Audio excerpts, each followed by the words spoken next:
Kur bisedoni, ka një kod të komunikimit, ka një kod. Dhe nuk mund është një përgjigje dhe me po me ju, këto është problemi, që duhet pak më gjërësisht. Aja që më të siguroj është nisma ka dhënë dhe do të jetë kontributin krejt që ka i takon me të kalu krizën institucionale në vendin tonë. Shumicat parlamentare krijohen para se me shku në parlament. Duhet këtë një shumicë parlamentare për të zgjidhur të zhbllokuar situatë. Besoj që Kosova do ta ketë shumicën parlamentare shpejt. Derisa nuk ka shumicë parlamentare, nisma ka qëndrimi nisë është siç ka qenë deri më tani. Ju e kisha kërkuar që këto tema janë shumë serioze, që me 2 minuta nuk përfundohen, edhe nuk mund të sqarohen deri në fund. Unë jam kaq gjatë politikë, kam të dëshirë me qenë i kujdesshëm dhe në respekt të temës. Besoj në ditën me unë do të jem në intervistë më të gjatë, do të dalë në publik dhe do të jap mendimet e vizionin tonë. Kemi bërë thirrje që për tema nacionale forcat politike duhet të ulen të bashkëbisedojnë, edhe kur nuk pajtohen.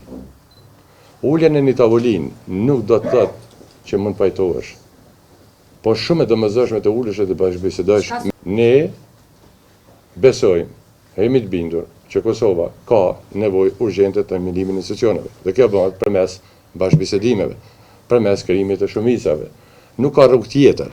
Kosova është shtet me shumë të lashe.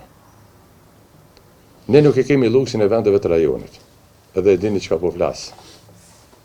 Ne nuk mundemi në emën të demokracisë me myt shtetin. Nisma Social-Demokrate ka bërë thirrje që të ulet, të bashkëbisedohet dhe të tentohen të zgjidhet zgjidhje. Unë mendoj që 3 partitë politike në këtë rast kanë një përgjegjësi të madhe me këto që po flas. Të 3 partitë politike. Natyrisht përgjegjësia është e shkallëzuar. Prej partisë parë, radhë nga sot e tutje, Nisma Social-Demokrati bashkohet Forumi Intelektualëve, një grup njerëzish, një organizim politik i cili ka marrë pjesë në zgjedhje në koalicionin tonë të përbashkët, gra e burra, profesorë të nderuar, profesoresha të nderuara, anë kënd Kosovës, që kanë dhënë një kontribut i jashtëzakonshëm në dije, në edukimin e gjeneratave të reja të Kosovës. Sot, këta njerëz do të jenë pjesë e pandashme e Nismës Social-Demokrate.